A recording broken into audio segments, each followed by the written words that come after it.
Assalamualaikum warahmatullahi wabarakatuh. Jumpa lagi dengan Viral Pojok Cak Nur Hadi. Di video kali ini saya ingin bercerita bahwasannya kemarin saya ketemu sama teman. Ketemu dengan teman yang mana teman tersebut memberikan masukan kepada saya. Jadi memberikan masukan kepada konten kita, yang mana dia memberikan masukan, bagusnya Cak, channel sampean itu ini kontennya ditambahi dari mana asal mula aksara Jawa. Nah seperti itu. Jadi saya berpikir, wah itu bagus, masukan bagus itu mas, saya bilang seperti itu. Oke, jadi intinya di video kali ini saya ingin berbagi, karena di sini kita belajar bersama. Di sini sifat saya tidak menggurui. Langsung saja dari pertanyaan teman itu kita buat suatu konten pada malam hari ini. Aksara Jawa ini berasal dari mana? Siapa yang membuat? Kan seperti itu. Ya, mungkin sewaktu kita masih duduk di bangku sekolah dasar dulu, guru kita ataupun orang tua kita sering bercerita tentang Aji Saka. Jadi seperti ini. Kisah Aji Saka itu sangat erat hubungannya dengan terjadinya aksara Jawa.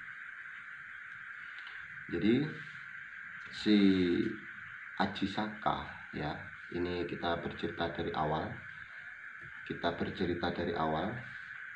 Jadi Aji Saka itu adalah seorang pemuda sakti, yang mana si Aji Saka ini memiliki dua punggawa.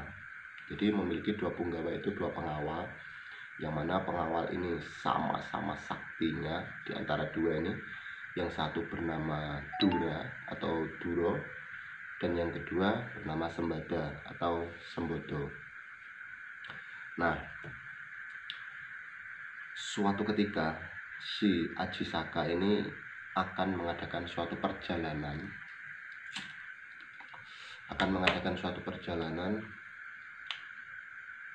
bisa dibilang mengembara, yang mana dalam pengembaraan itu Aji Saka mengajak satu punggawanya tadi yang bernama Dura dan yang bernama Sembada, ya, Pulau Majeti, ya, Pulau Majeti asal dari Aji Saka tadi. Jadi sebelum melakukan pengembaraan, Aji Saka tadi menitip pesan kepada satu temannya yang bernama Sembada tadi. Pesannya seperti ini: wahai Sembada, jika nanti ku tinggal, apabila ada siapapun seorang pun yang ingin mengambil pusaka yang kutitipkan kepadamu, jangan engkau kasihkan, kecuali aku sendiri yang mengambilnya.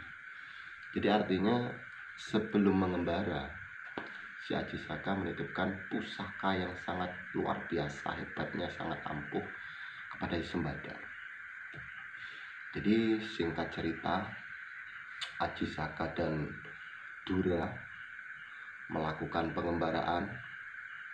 Nah, di sisi lain, di waktu yang bersamaan di Pulau Jawa itu terdapat suatu kerajaan yang sangat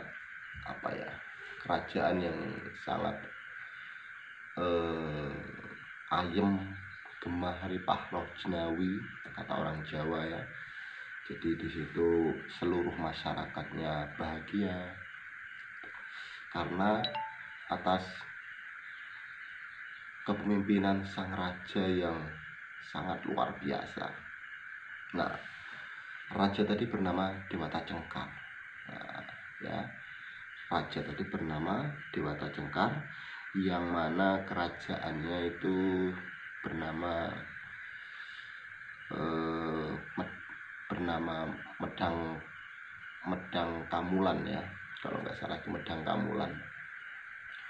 Jadi di Pulau Jawa ada kerajaan Medang Kamulan dengan raja yang bernama Dewata Cengkar. Dewata Cengkar ini sangat baik, dia perhatian terhadap masyarakatnya sehingga seluruh masyarakat sangat mengidolakan si Dewata Cengkar tadi.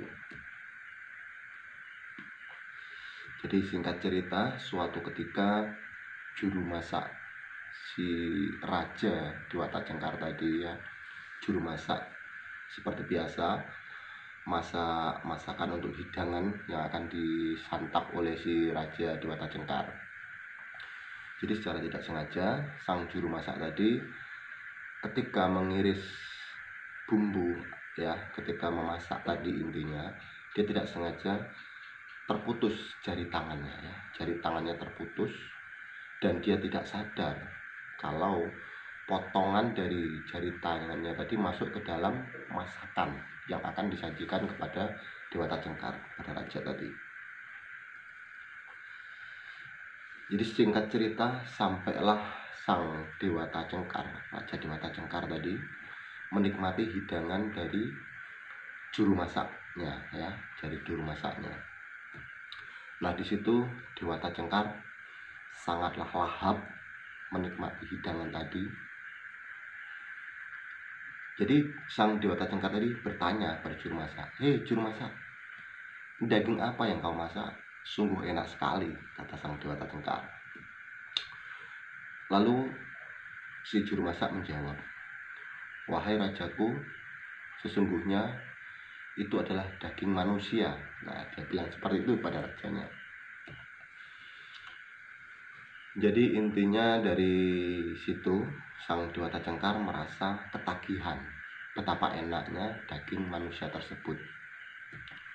Pada akhirnya sang Dewata Cengkar menyuruh kepada patih dan anak buahnya untuk setiap hari mencarikan daging manusia, karena sang Dewata Cengkar tadi sudah ketagihan, istilahnya sudah ketagihan.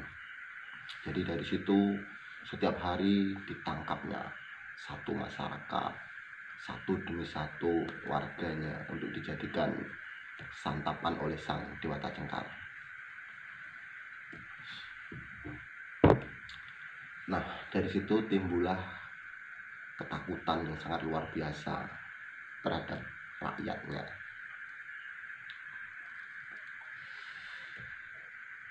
Pada suatu perjalanan pengembaraan Aji Saka dan punggawanya yang bernama Dura tadi, dia ketemu dengan salah satu penduduk kerajaan Medang Kamulan tadi ya. Akhirnya salah satu penduduk tadi menceritakan apa yang terjadi di kerajaannya kepada sang Aji Saka. Dan dari situ timbullah niat Aji Saka untuk mengatur siasat ya, menyusun taktik bagaimana agar sang penguasa Dewata Cengkar ini tidak terus menerus memakan korban. Jadi dari situ sang Aji Saka memberanikan diri untuk menemui sang patih ya. Jadi Aji Saka menemui sang patih untuk untuk mengikhlaskan dirinya dijadikan santapan oleh sang raja Dewata Cengkar. Jadi besoknya sang Dewata Cengkar menemui si Aji Saka. Nah, ini secara kebiasaan sebelum sang korban menyerahkan dirinya kepada Dewata Cengkar selalu mengajukan satu permintaan ya, permintaan terakhir dari para korbannya tadi. Jadi waktu itu Dewata Cengkar bertanya pada Aji Saka, "Hei Aji Saka, kamu sangat gagah, sangat bersih, sangat ganteng.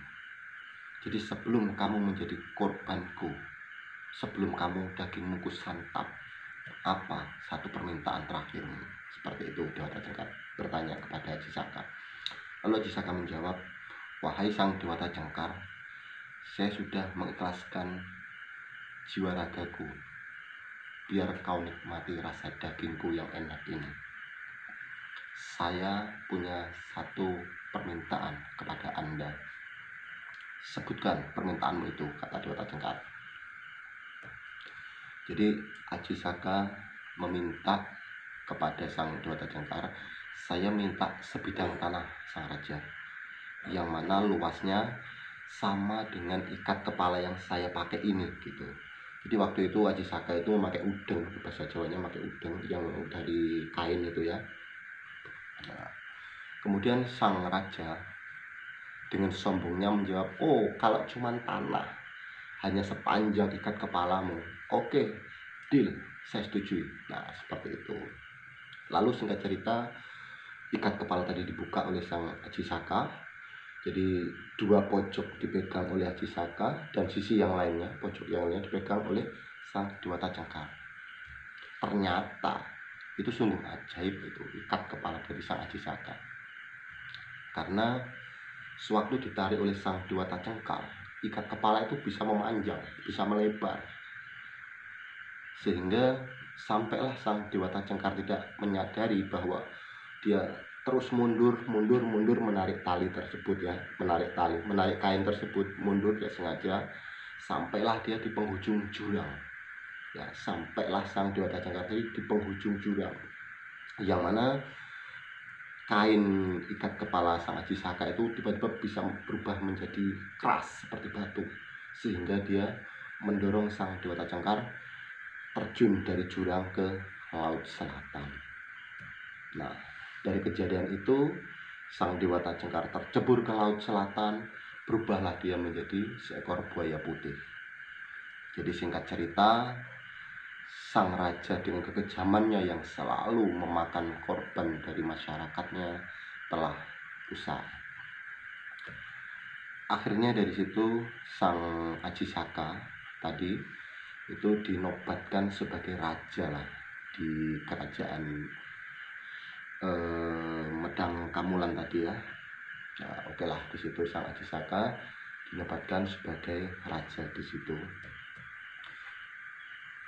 Tidak lama dari situ sang Aji Saka memberikan mandat atau menyuruh satu dari punggawanya tadi yang diajak bernama Duna untuk mengambil pusakanya yang ada di mana tadi, di Pulau Majeti yang dititipkan kepada punggawanya Dura tadi ya.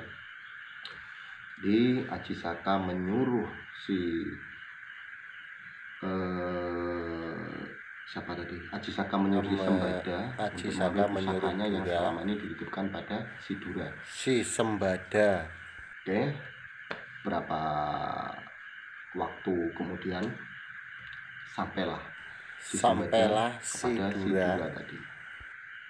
Kepada Yang Sembada mana di situ Majeti. si Sembada bersikukuh untuk melakukan amanah ya, menyampaikan amanah dari Aji Saka untuk mengambil pusakanya tadi.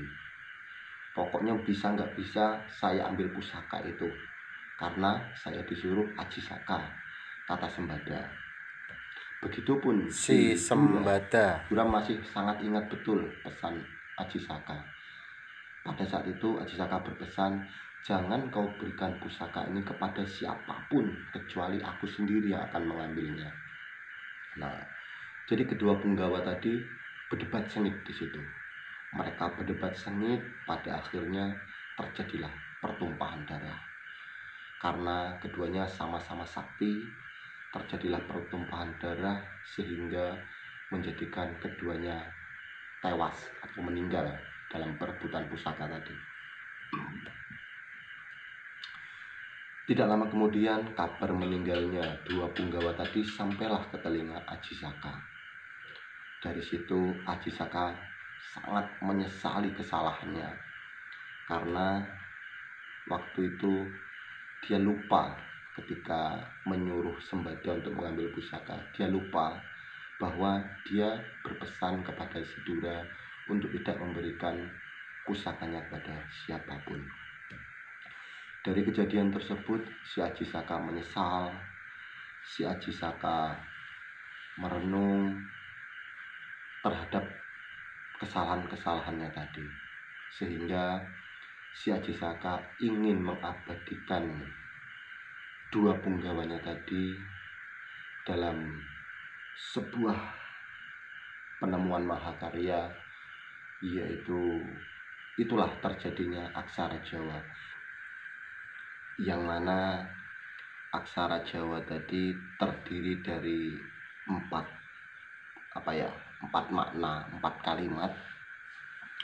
Kalimat yang pertama yaitu Hono Coroko, Doto Sowolo, Podo Joyono, dan Mogo Bodongo. Yang pertama, Hono Coroko, itu artinya ono wong loro. Jadi ada dua orang di situ.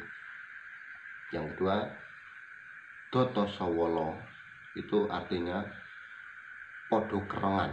Nah, podo kerengan itu artinya sama-sama sama-sama gelut, sama-sama bertikai. Nah, gitu, sama-sama bertikai. Yang ketiga, podo joyono. Podo joyono itu podo joyone, atau sama jayanya, sama kuatnya,